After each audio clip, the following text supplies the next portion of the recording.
What the hell is going on, ladies and gentlemen, with Dan Bongino and Kash Patel? See, Dan Bongino was the loudest voice of do not let anyone get away with the Epstein situation. He was the loudest voice when he was running his massively successful podcast about, hey, Trump almost got assassinated. Do not let them bury this story. But now Dan Bongino is the one that is burying this story and the Epstein story. Ladies and gentlemen, do me a huge favor. Smash that thumbs up. Subscribe. Leave me a comment. Where are you tuning in from? And before we continue, today's sponsor is Verity Metals. Ladies and gentlemen, if you want to work with a patriot company when it comes to your IRAs, 401ks, and protecting your finances through physical, constitutional gold and silver, Verity Metals is the company for you. They donated to the Trump campaign. They endorsed the Trump presidency. They endorsed Trump-supported candidates and donated money to them too. So you know that your finances do not go to abortion clinics, but to patriot movements, and you protect your finances. Call or text 480-717-9081.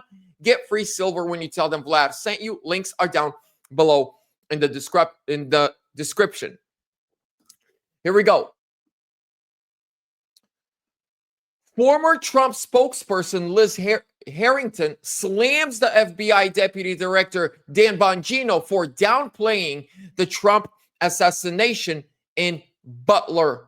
Now, FBI Deputy Director Dan Bongino is facing fierce backlash from conservatives after downplaying the chilling July 13th assassination attempt on President Donald J. Trump at the Butler, Pennsylvania rally. And none other than Trump's former spokesperson, Liz Harrington, is leading the charge. During a recent appearance on Fox News Sunday Morning Futures with Maria Bartiromo, Bongino, who once earned grassroots praise as a fearless whistleblower of Secret Service failures, appeared to parrot the official FBI line, offering a stunning defense of the so-called investigation into the Trump rally attack. Bongino said this after Maria was kind of grilling him about, what happened? When are we going to get the truth? Here's what he said. You know what, Maria? Kash is not kidding. We've been personally briefed extensively on every single detail, nugget, and tendril of this case. One is actively in court right now, so out of the respect for the case, it's probably more appropriate that I stay quiet on that. However, I'm not going to tell people what they want to hear. I'm going to tell the truth, and whether you like it or not, it is up to you.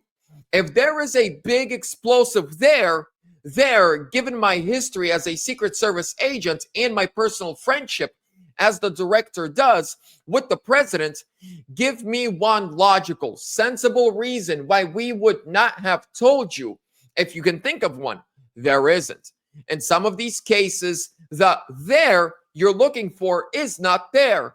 I know, people. I get it. I understand. It's not there. If it was there, we would have told you. Here he's talking about the Butler, Pennsylvania. He's talking about there's nothing there. You're looking for something, but it's not there. But here's the thing. Trump's former spokesperson, she said this. Thomas Crooks was able to do the following on July 13th. He flew a drone over the Pennsylvania fairgrounds and got aerial footage of the rally layout on the day of the event, including 2 hours before Trump took the stage. He got a rangefinder through security, evaded law enforcement officers from several different state, local, and federal agencies, somehow climbed up on the roof with a rifle 450 feet away from Trump, bear crawled to the perfect vantage point as bystanders alerted police, and was still able to take 8 shots at Trump. Parked a vehicle full of explosives near the Trump rally. Crooks was able to walk around the premises after snipers took a photo of him looking suspicious. A sniper located in the second-story window was only 40 feet away from Crooks and didn't neutralize him. Trump was still able to take the stage after Crooks was pegged as suspicious by Secret Service.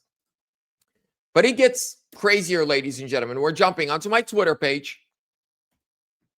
I want you to watch this video with me. and listen to how he changed from 2023. And now we're moving on to the Epstein stuff. Listen to this. Listen, that Jeffrey Epstein story is a big deal.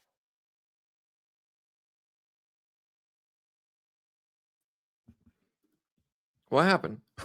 Please do not let that story go. Keep your eye on this. Catherine Rumler, we need to keep the heat on this case, folks. There are a lot of people who are knee deep in the Washington swamp who are not telling you the truth about serious allegations out there that Epstein may have had video and audio of people out there doing things they shouldn't have been doing. And you should be asking yourself the question, how is it that all these people, the CIA director, the Obama fixer, Bill Clinton, all intersected paths with Jeffrey Epstein? Jeffrey Epstein isn't with us anymore, and nobody seems to want to talk about it outside of a few entrepreneurial media outlets saying, hey, this is a big deal. Okay, I like Dan Bongino. I like what you're saying. He's calling to keep asking questions. Now you're the guy that we're supposed to ask questions. He killed himself. You want me to? I've seen the whole file. He killed himself. Listen, you've seen the whole file. Epstein killed himself. Move on, Americans. Forget about Epstein. The same guy that told us not to forget about Epstein. I don't know what to make of it, ladies and gentlemen. I'm just being straightforward with you. I'm being open with you. I'm being honest with you. I feel something's not right. I feel something. So you saw everything. What about the 30 minutes of missing footage from the day that Epstein supposedly killed himself? There's 30 minutes of footage missing. The cameras in a very secured federal prison with somebody like him, Epstein, on the floor. The footage is missing. Can we get answers on that? When it comes to Crooks, he said there's nothing there. I know you, but Crooks was on the phone with somebody. People were screaming, there's a guy up there with a gun. And everybody, FBI, Secret Service, everybody ignored it. The Butler, Pennsylvania Trump rally is the only rally of the 2024 campaign where all the media was there live streaming the entire event. They never did it before. They never did it after. That's the only time CNN, MSNBC, and everybody else and their mama was there live streaming the event. Isn't that weird? And now we're told by the people we fought so hard to make sure they get in those positions that they're in right now. They're telling us exactly what the previous administration told us. Shut up. We wouldn't lie to you. There's nothing there. I don't know, ladies and gentlemen. My heart is broken. I'd love to get your guys' feedback. So please do me a huge favor. Leave me a comment with your thoughts. What's going on? Is there something I'm not seeing? Is there something I'm not picking up on? We'll see how this all plays out, ladies and gentlemen. God bless you. Have a great evening. Wish you nothing but the best. And you know what it is. The new slogan is Trump 2028. Let's get it.